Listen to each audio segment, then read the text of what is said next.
351-5358. Again, that's 352-351-5358. And don't forget, we also do men and children's cuts too. 351-5358. Hello Gorgeous is conveniently located in the heart of downtown Ocala. So call today and set up your appointment at Hello Gorgeous Salon at 351-5358. That's 351-5358. Hello, Gorgeous.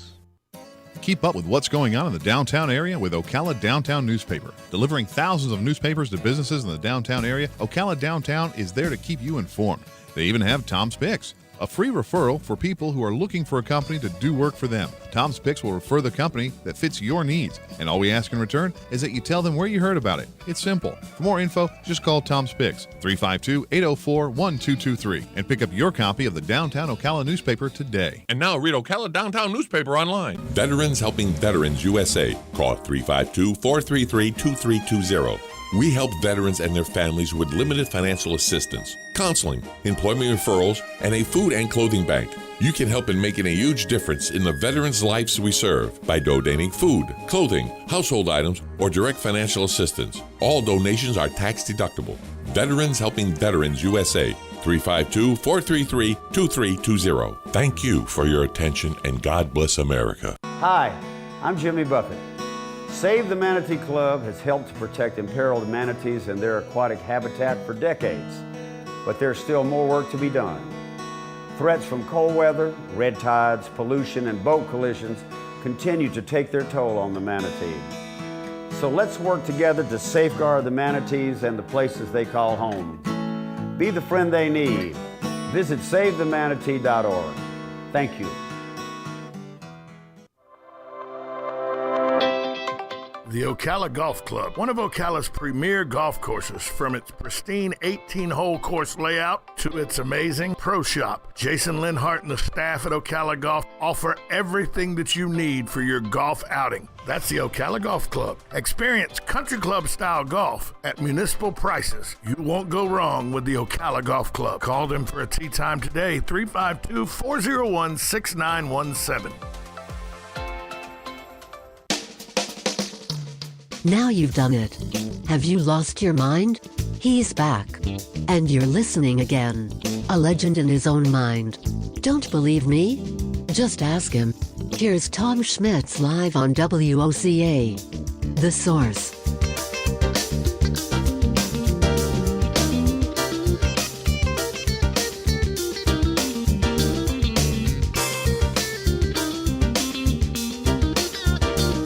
Welcome back to Ocala Talks on a Monday. You know, there's lots of things going on in the World Equestrian Center. Lots of different things going on in the World Equestrian Center. Horses, the state marching band championships will be there next week, I believe. There's dog shows. There's all kind of different events going on, but none like the event that took place Saturday. It was an alternative message of COVID-19 vaccinations and treatments. Doctors were there to dispute the data, mandates, and other actions. The Florida Summit on COVID was held at the World Equestrian Center. It included doctors from throughout the U.S. They discussed vaccines, natural immunity for those who previously had the virus, mandates, all kind of stuff like that. The theme of the summit, though, could be summed up in part of what Dr. Heather Gessling said. She said, categorically, I don't think at this point in this pandemic we're able to trust the agencies that are supposed to be in charge.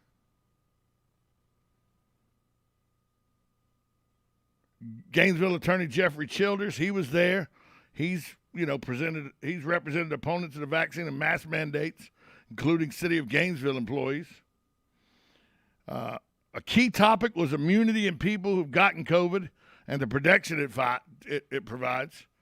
There was virologist Dr. Robert Malone.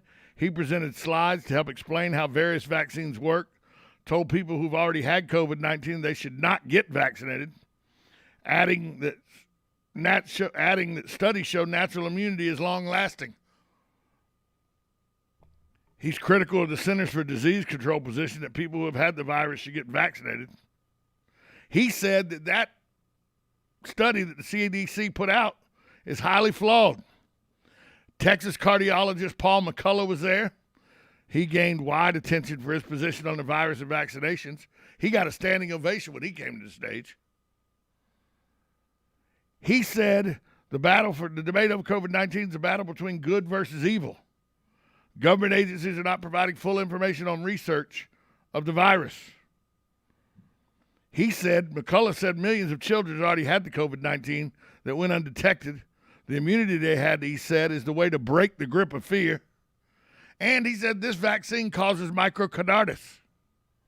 Your children are more likely to be harmed by the vaccine than by COVID. This according to Dr. Paul McCullough, a Texas cardiologist that was at the summit at the WEC over the weekend.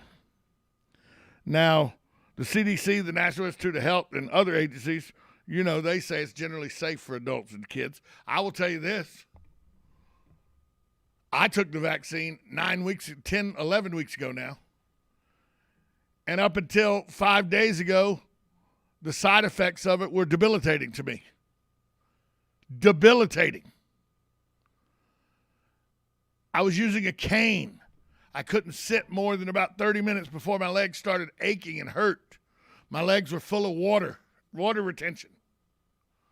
I was barely able to get around and walk.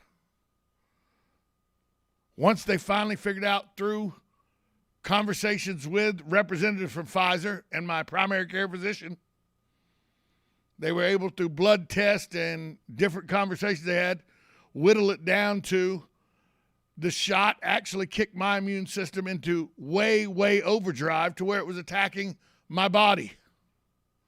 And it was making my joints, it was attacking my arthritic areas of my joints, making them swell so bad through inflammation that it was cutting off circulation to my legs.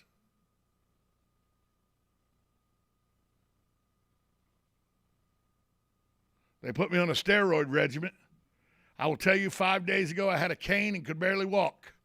Now today, I've been standing up for 2.5 hours. My legs don't hurt. I could walk fine because the steroids have repressed my immune system. Suppressed. Back to where it normally needs to be. So I personally have dealt with the side effects of this vaccine.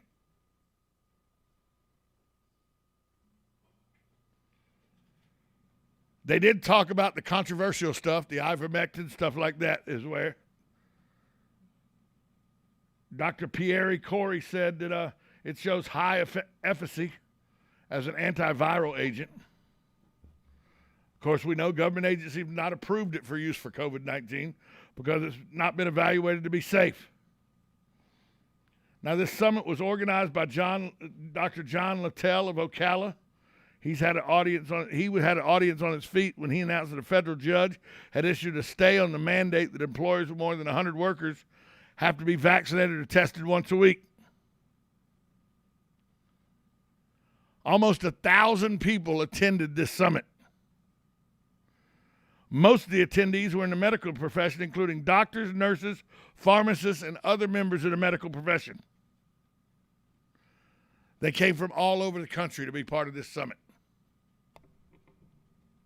And it only stands to reason as we get to know more and more about this virus, we get to come up with more and more ways to fight it effectively, not just the way that is being touted as the best way.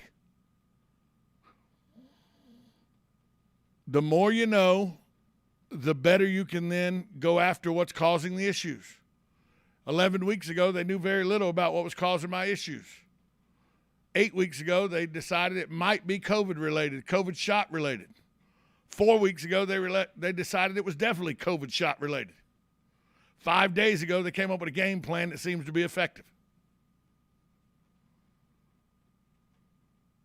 You're going to see more and more summits like this with people discussing because they now know more and more about the virus and they know more and more about other alternative ways to help with the virus. But if you want to get vaccinated, I did. I'm not against vaccination. Obviously, I took the shot twice. But more and more information is coming out, and now more and more medical professionals are publicly coming out against the virus, this viral shot.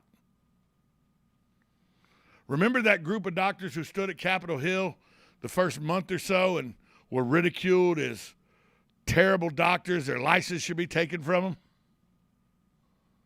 Well, here was almost 1,000 people, most of them healthcare workers. You're not asked to see anybody taking their license.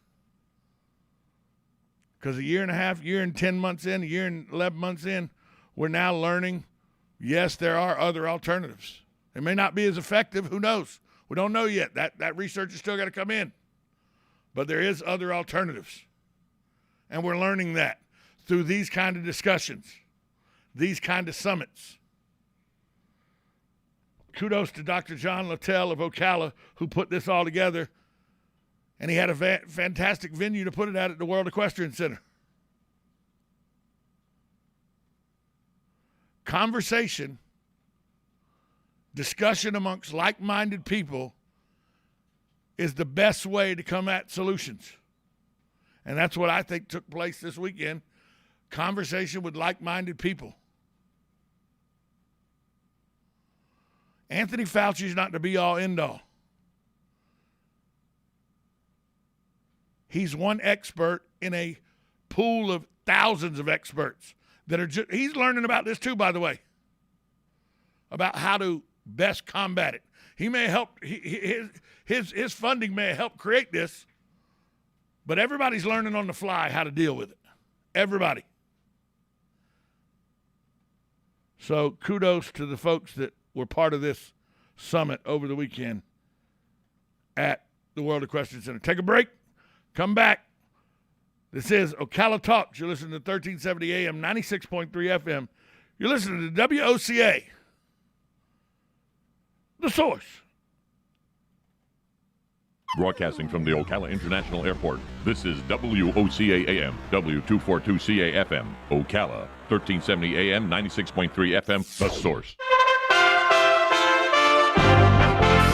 USA Radio News with Lance Pry. With policies put into play by the Biden administration, fuel and energy prices are skyrocketing. Now the Biden administration is considering shutting down another oil pipeline. The administration has yet to decide what to do with Line 5 in Michigan. Line 5 is part of a network that moves crude oil and other petroleum products from Western Canada, pumping about 54,000 barrels a day. Petroleum is taken from the pipeline in Escanaba, Michigan. Former Michigan Governor Jennifer Granholm, Biden's energy secretary, reported Sunday that heating prices will rise this winter regardless of the Biden administration's decision on the pipeline.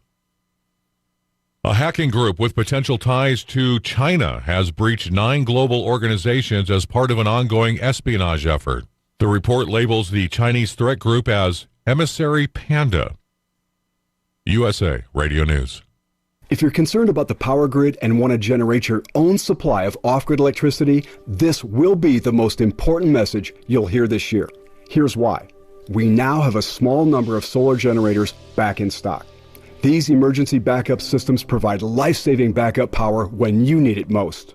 And unlike gas generators, solar generators run quietly, emit no dangerous fuel,